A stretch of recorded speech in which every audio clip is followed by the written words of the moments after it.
Support from the Ulrich Museum of Art at Wichita State University. The Martin H. Bush Outdoor Sculpture Collection is always open, always free.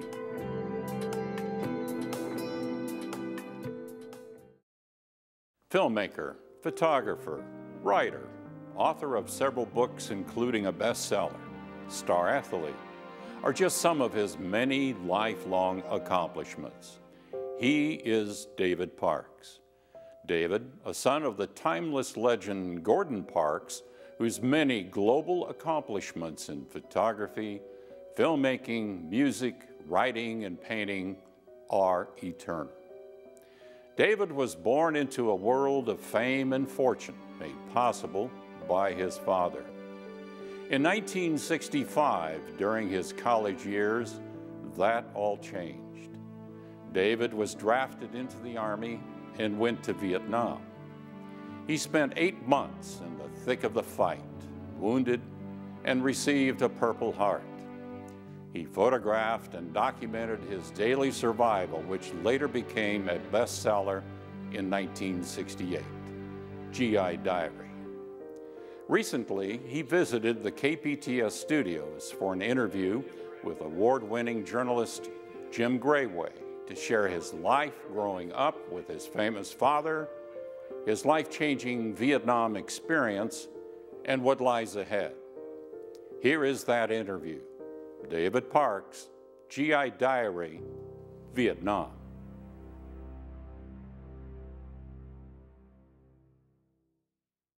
Well, David Parks, thanks for being here to tell us your story. Take me back to 1965. What kind of a young man were you? I was a young 19-year-old college student who got bored in my second year of college, and so I quit. And of course, my father said, well, you might get drafted, you know.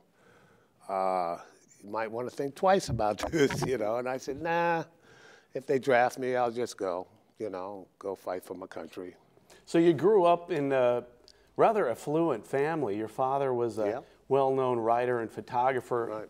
A rather atypical childhood for an African-American young man in the 1950s and 60s.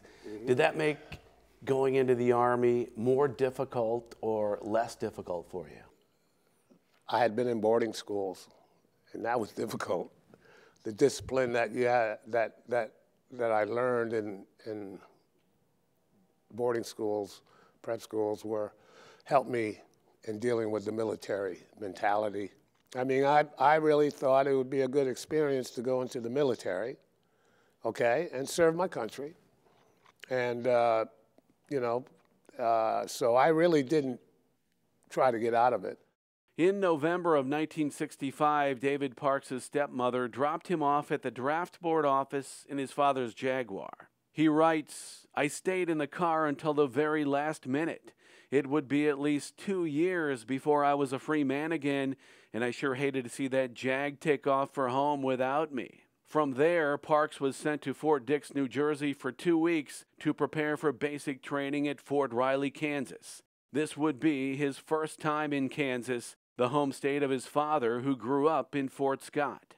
Yeah, and I really didn't know where Fort Scott was. I'd never been there. I knew Dad was from Kansas, you know, and but I didn't exactly know where Fort Scott was. But Fort Riley was a trip, you know. It was an interesting boot camp. I trained with a company that was mortar and artillery platoon company. After that training, which lasted about a year, then we got our orders to go to Vietnam. Then tell me about that boat ride to Vietnam. And it was no luxury cruise, from what I understand. The boat was in the morning. It was like 6 o'clock. The sun was coming up. We're going under the Golden Gate Bridge. And some of the guys were coming up on deck, and they see the land leave, and they started to panic. They said, oh, I'm getting off this boat. So a lot of them, and they had MPs and military people on the deck. And some guys try to jump off the boat. Really? Yeah, they literally try. I mean, you got guys who've never seen the ocean. You know, I had been across the ocean a number of times when I was younger, so I've been through that. But I'll tell you one thing, when you saw that land leave, they started to panic. Wow. It was amazing, yeah. A lot of, I ain't going, and how many days 30. to get to 30 days to get to Vietnam? Yeah. Geez, what was it like on that ship all that time? It was a walking cesspool. I don't know if you've ever been seasick, but it's probably the worst thing that you could ever imagine. So are you just all packed in there? Is it Yeah, like one yeah. You have barracks? about 3,000 troops, you know, in the boat, and stacked up on each other. And you have around-the-clock meals. I mean, when you have to feed 3,000 men, you know, by the time they get finished with breakfast, they're ready for lunch. And by the time they get finished with lunch, they have dinner. So you are constantly going on this cycle for 30 days. And a lot of those guys couldn't eat. I mean, they were sick, and anything they ate came up.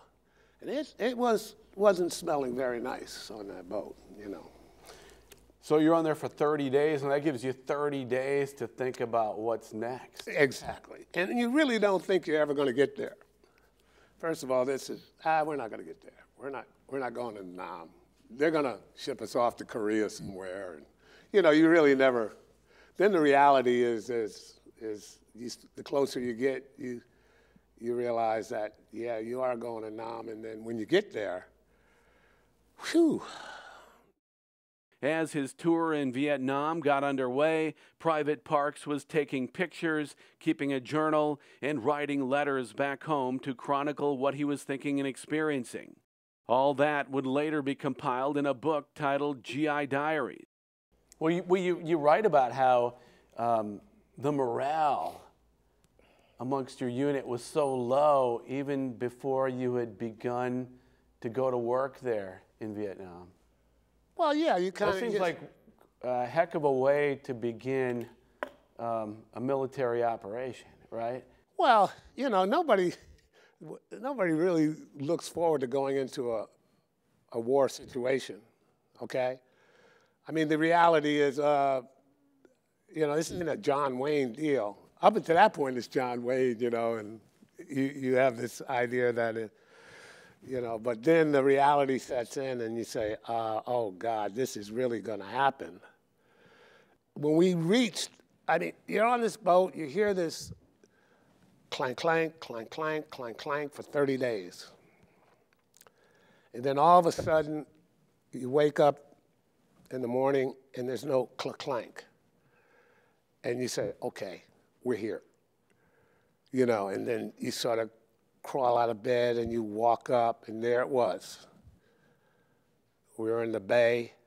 There are the mountains surrounding the shore.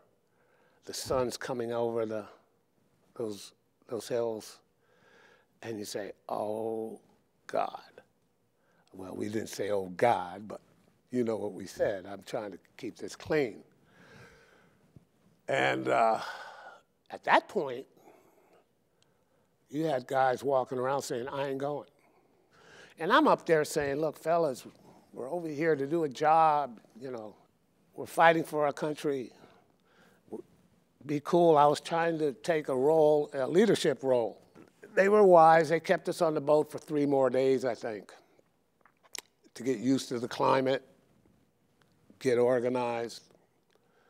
And then the day comes where you have to unload off the boat. We had to go over these nets onto the ship-to-shore boats. And then they took us into the shore. And that's where it started to get hairy. Parks and his comrades soon found themselves on daily missions into the jungle to flush out and kill the enemy, the communist Viet Cong, who were allied with the Soviet Union and attempting to take over South Vietnam. You are surrounded by jungle, and have to go through the swamp, and you get bogged down, and I don't know how to say it. You just, you got these people in Washington, D.C., LBJ telling the generals in Saigon what they want done, and then the generals in Saigon are telling us in the field, this is what we want you to do. And those generals never been in the jungle. They've had these top-level jobs. So they're giving us orders to do things that were impossible. That's right. Really? Well, I want this unit here in 3 hours or an hour, and I want this unit over there in an hour, and I want you to converge on this area. Hell, we couldn't even get 100 yards because of the mud and the swamp. I mean, they were unrealistic orders. Wow. And, you say, hey, man, you start to figure out, we're going to do this on our own.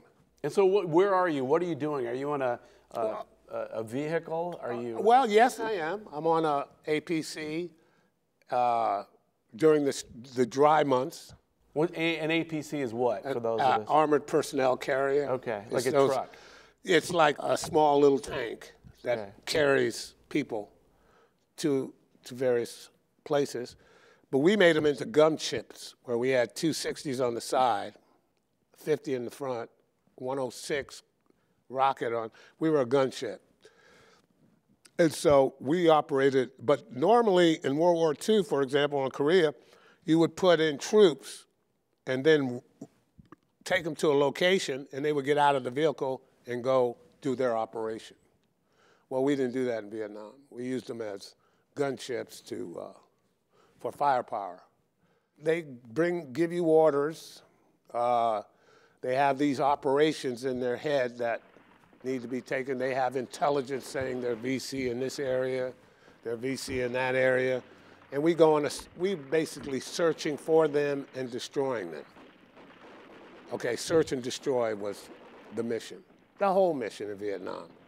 And it was hard to find him.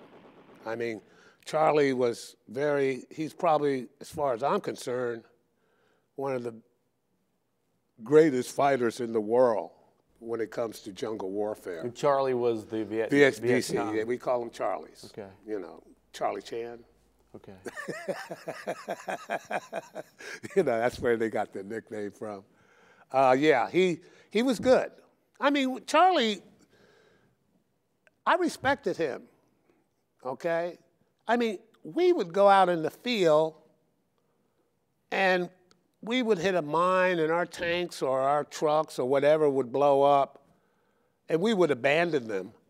They would take the rubber off the tires and make sandals. They would take the metal from our bullet, cartridges and make bullets. They would take the material off those trucks or whatever is abandoned and make rocket launchers or mortars. They would take a bamboo thing, put a rubber band around it, hold it with a firing pin at the bottom of it, and boom, and pick it up and run. Okay? That's how good he was. Hit and run. He didn't have the firepower, to come at us. Right. So he hit and run, snipers, booby traps, all over the place. Yes, booby traps. So then how do you deal with that? I guess as a soldier, you don't really think about how you deal with things emotionally per se. I mean, you don't have time that's to not be real emotional. Soldier talk, I guess. No, it's not that it's real soldier talk. It's that you don't think about death until after you've had the operation. Otherwise, when you hit in a combat situation, you are boom, boom, boom. You're trying to stay alive. You're trying to keep from being killed. It's afterwards and say, oh, God, that could have really been bad. Then you get uptight after the action is over. And this is any military operation, anywhere. But as the mission goes on, does it get easier for you? Are you able to? It doesn't get easier. in a way, it doesn't get easier. It gets, you understand it more. You become more aware. Every operation, every situation, you learn, and you don't forget what you learn. You know, you have to watch your step. You very cautiously walking, looking for wire. I mean, it is a constant nightmare to keep an eye on your If you didn't do that, you were in trouble. If you walked into a string that's booby-trapped with a grenade or whatever, you're dead. So you better stay on top of your game. Nearly 60,000 Americans would die fighting in Vietnam, and Parks says death was a part of everyday life. He and his fellow soldiers were always wondering who would be next. So what's it like to lose a friend in war? Well, that's a good question. I was in so many different units once I got there. I went from two or three different units. So I didn't get to know anybody. And nobody wanted to get to know anybody. It's not like World War II. It's not like they had a mission to do away with Hitler. Because the people were being transferred in and transferred out on a constant basis. Some days you'd be with 3 guys, next day they're on their way back to the States because they've been there 12 months. So you got new people coming in and out, you didn't even know their names. So not a lot of camaraderie, not a lot of cohesiveness? Only when you were in combat. I mean, if I don't know you and you and I are in a combat situation, you're my best friend. Okay? I'm going to protect you, and you're going to protect me. That's how you get through it when you're under gun, when you're under a combat intense situation. After that, you go back to the base camp, might not even talk to you. Might see you in a beer hall, you know, and we have a drink. Hey, man, that was cool. What you did there was good. Thanks, you know, whatever. Nice job. But other than that, you didn't want to get to know anybody. You didn't have time. So in your diary, you say that you saw innocent civilians die, and in some cases abused by American soldiers. No, yeah, some abuse. You know, you saw that in Platoon, as you saw the movie. Right. Or Boys in Company C, or you saw it in Full Metal Jacket. All that stuff was pretty much on the money. How did you deal with that? Because obviously you were appalled by it. And well, again, this is guerrilla war. We're there. You could not tell the difference between civilians and the VC. You couldn't tell the difference, okay? Because they had the same clothes on. Now, the combat VC, he had black pajamas on so he can identify with each other. When you saw a guy in black pajamas running, you could pretty much, you know, figure out that's a VC. But you see the civilians, they wore a little bit different clothes, but you got to remember the civilians were protecting the VC because the VC were from that village.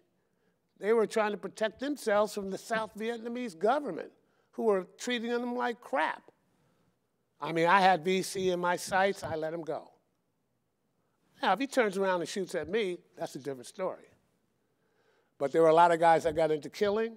There are a lot of guys that got into messing with the civilians and raping them and all that. It depends on what your mentality was, okay? I wasn't into that. But clearly you were stating there were a lot of innocent victims. Oh, absolutely. There always are in wars. Look what happened in World War II. Look at the people that got bombed in England. Look at the people that got bombed in Germany. Yeah, they were innocent civilians. They're expendable, you know. Wow. Just like you are in the military. You do what we tell you to do or you go to jail. That's it. You disobey me, you go to jail. You don't want to go to a stockade in the military. That's the last place you want to end up, so you do what they tell you, or you try, you know. Tell me how you got your Purple Heart. Oh, God. We're out on a listening post about 1 click from the base camp. And we got this call in from the base camp that they were being attacked. So the lieutenant who was in charge of our group told us to mount up and let's go back into the base camp and try to corner them coming out.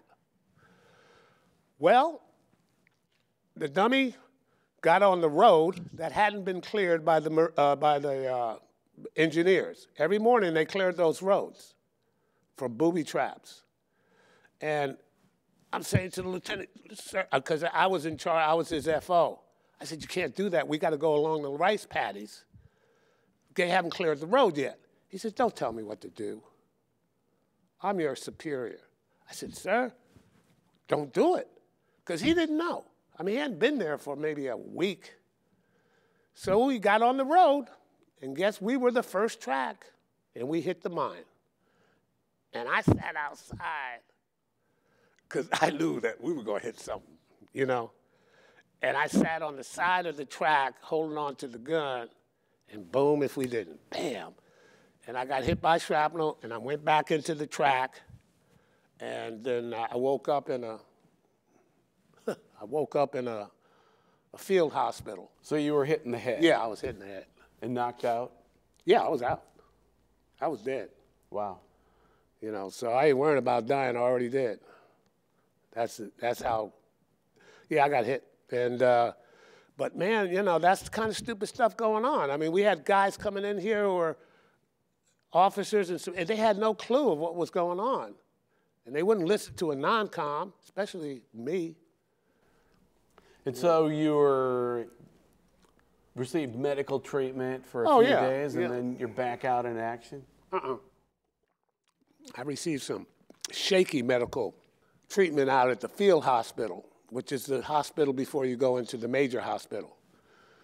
And I was in there for 3 days, and I didn't receive any medical treatment. They put a patch on my head and just put me on a cot. And so I wasn't really being treated very nicely by the medical people. And this woman came in, a nurse, and said, you know, you've been here for a little while. What exactly is wrong? And she looked at me, and my head was all swollen. And she says, oh, my God. I said, look, I've been here. I can't get nobody to do anything. So she got a doctor, and they took me into the surgery room. And the dummy lanced the infection, but he lanced it this way, not this way. So I got a star on my head, a star where, you know, so I started saying, she says, we got to get you out of here. That is not the way to do this. So they got me to a hospital in Saigon. She put me on a bus, and I got into Saigon. I spent, I don't know, maybe a week there.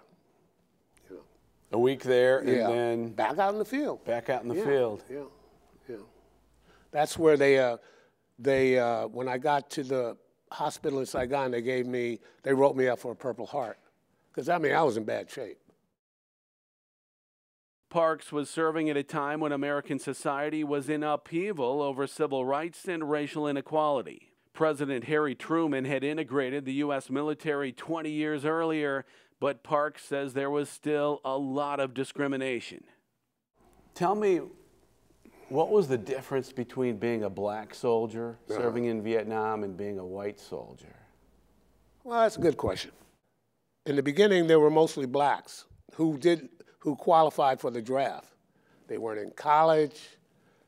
They weren't married.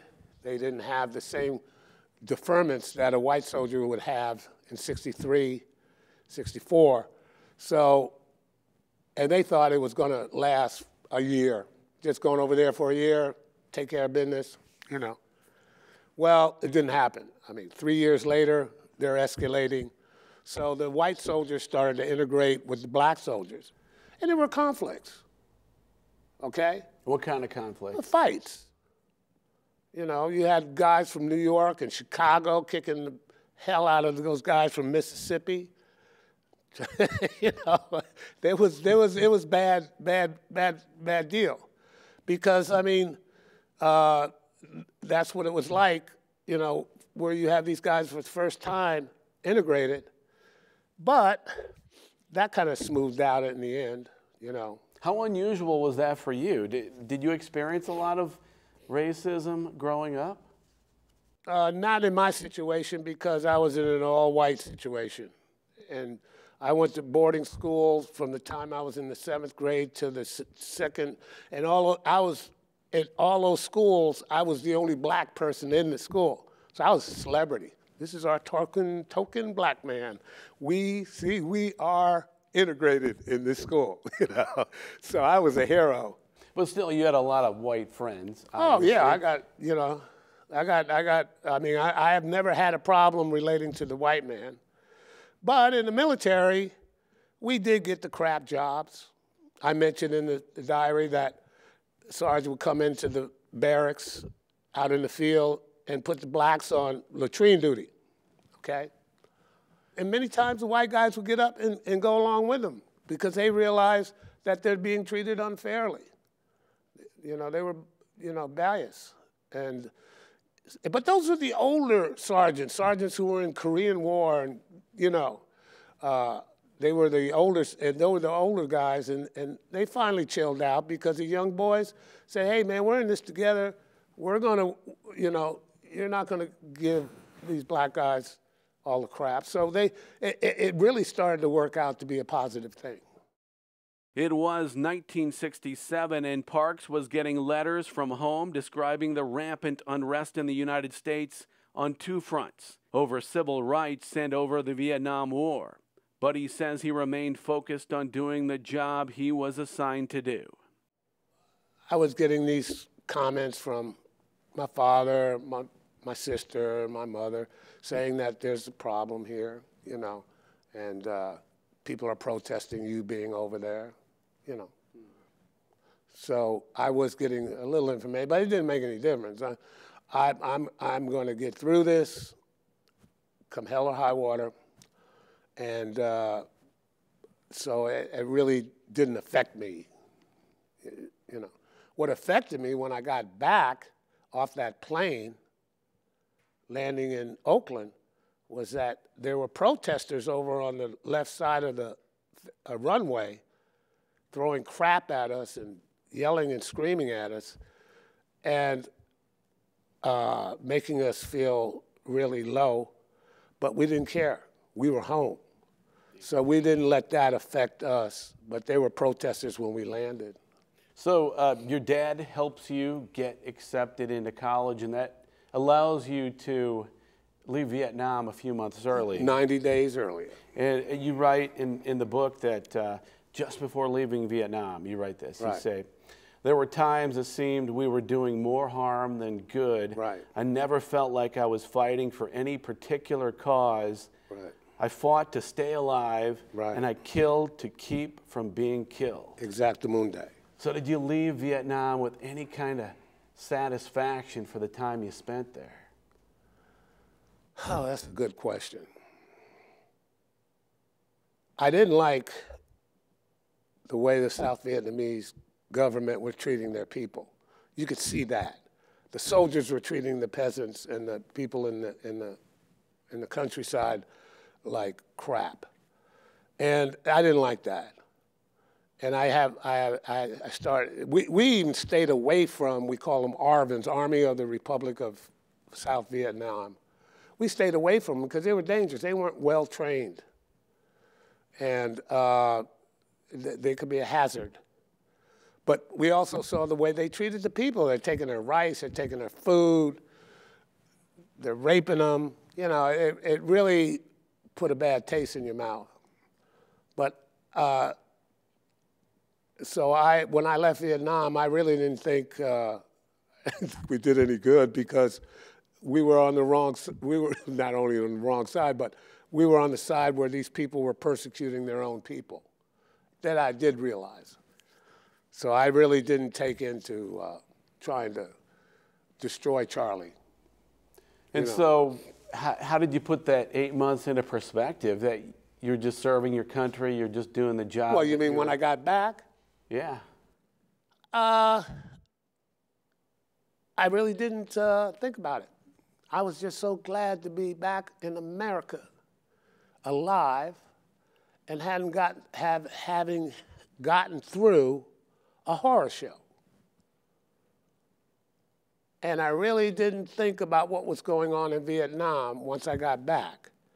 And I really didn't like the protesters protesting the people that were still there, so I didn't like them. So I was between a rock and a hard spot, okay? And I just sort of withdrew into my own world, you know, where I didn't go either way. All I know is I'm alive, I got through hell, and let's move on, okay? So the book ends with you arriving back in the U.S. Right. How had that experience changed you? You mean Vietnam? In Vietnam. I think it made a better person out of me. You know, the military, especially. I got disciplined. I'm a filmmaker. The discipline I learned in the military, I've applied to my filmmaking. Complete the mission, complete the film. All that kind of philosophy really does work. Because what they do in the military is this. From the time I hit Fort Hamilton, you were being drilled psychologically, just like in Full Metal Jacket.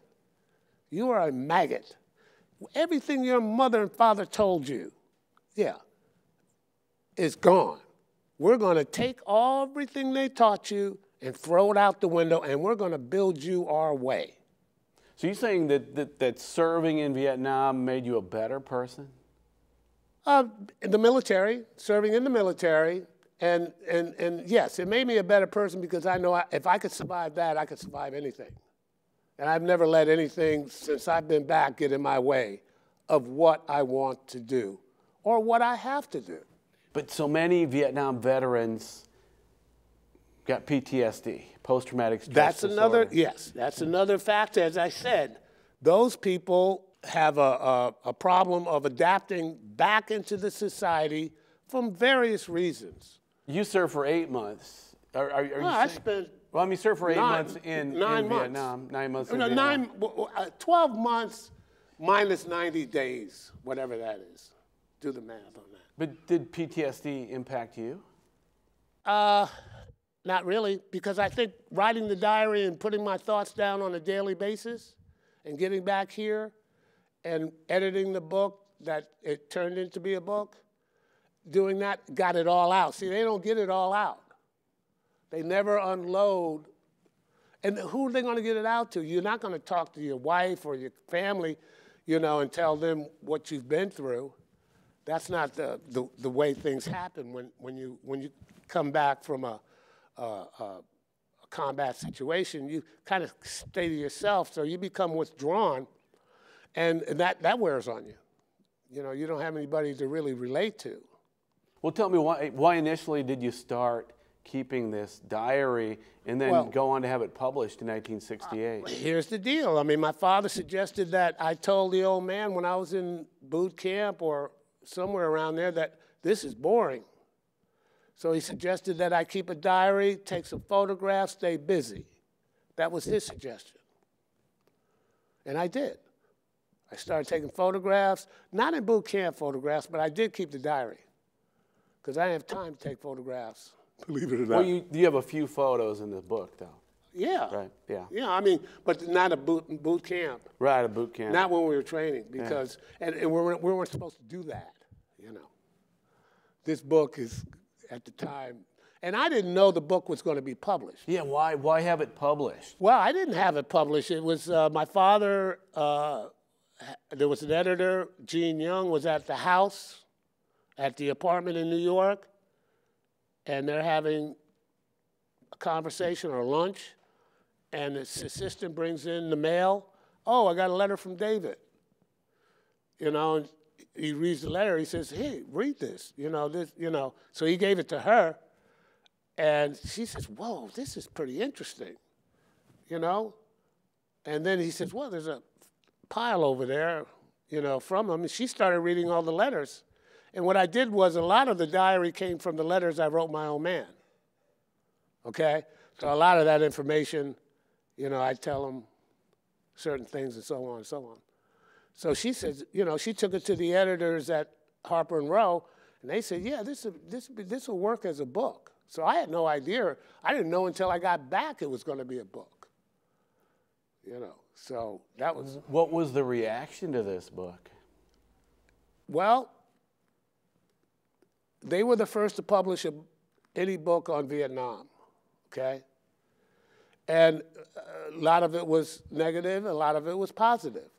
But initially, was the book supposed to be called Vietnam Diary? No, it wasn't. No?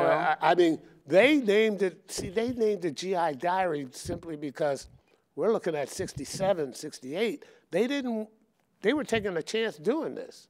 Because the war wasn't popular. I mean, this was a negative war. So they hid the Vietnam stuff by saying GI Diary. Now, after the book was published, Look magazine took my work and did a piece on it. They called it Vietnam Diary. But they're a magazine, and they got to sell magazines, you know, and they are more progressive than a publisher. So they called it Vietnam Diary, which I thought made sense, which when I get it republished, I might call it GI Diary Vietnam Revisited or GI Diary Vietnam, okay? Right.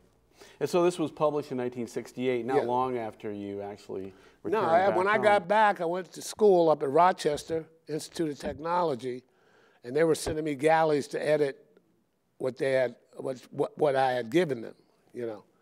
And so I was correcting certain things and so on. Where did your life go from there? I was in the field 2 days prior to when I was on the streets of New York. 2 days. When I left Vietnam, I filtered out of Oakland, transfer, and in 2 days, maybe 3, I was on the streets of New York, a civilian. So, hell of a transition. So that's it. They just let you go, and they let you you're go. on your own. Now they did this in '67. They stopped doing it, you know, around '69, because we weren't ready to be on the streets. I mean, I was lethal. So tell me about that. I mean, in what way were you lethal? If you were to approach me from the dark, or if you approached me to do something, I would immediately get into a defensive mode. Immediately. Maybe even in an attack mode, okay? You didn't want to mess with me, because I was lethal. But thank God I didn't run into any situations that, you know, that caused me to lose it. So how do you work through that? Does that feeling go away after a while, or do you seek help, or what? Well, no, I didn't seek no help. It's just that, again, you have to remember, by that time, I had been around the world at least 2 times. So I had a very mature idea of what life was all about. I had been around the world, traveled with my father, Life magazine, been to places that you would never believe. And so I had a pretty good control. I don't know about the other fellas who hadn't had that kind of maturity in their life. Parks went on to earn an associate's degree in film and photography in 1968.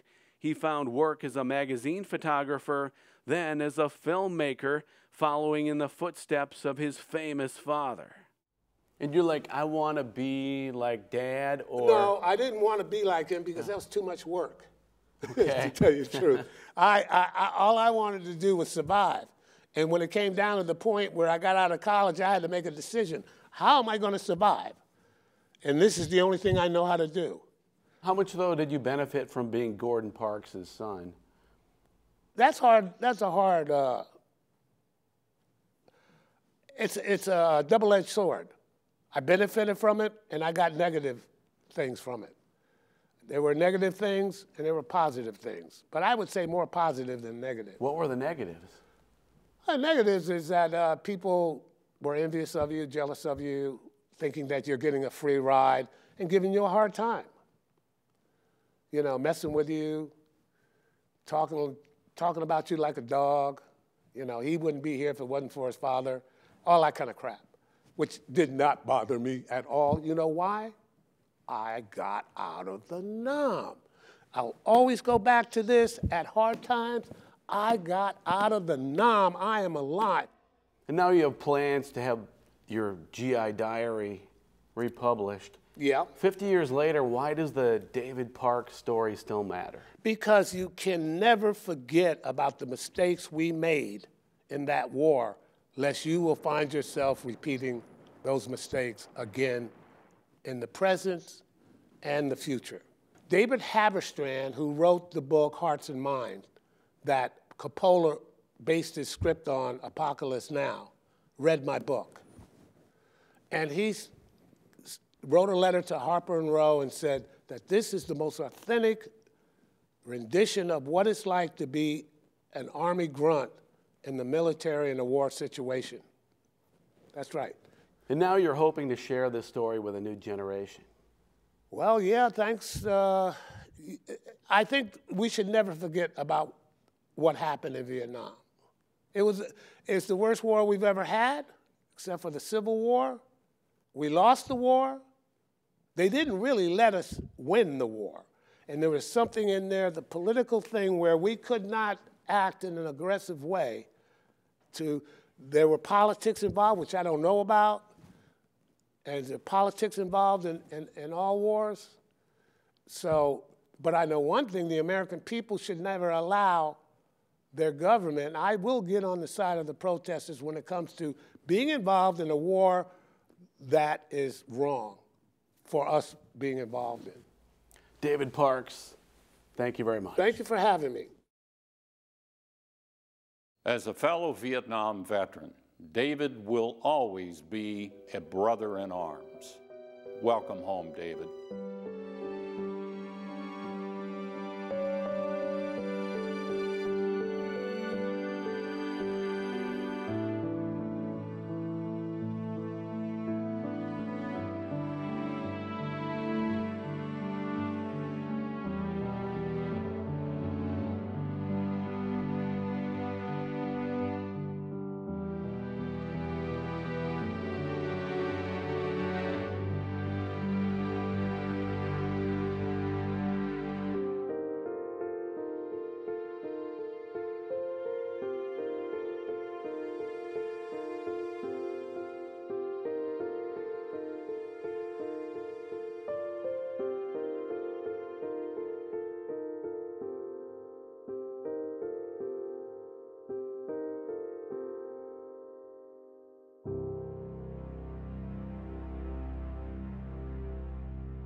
Support from the Ulrich Museum of Art at Wichita State University.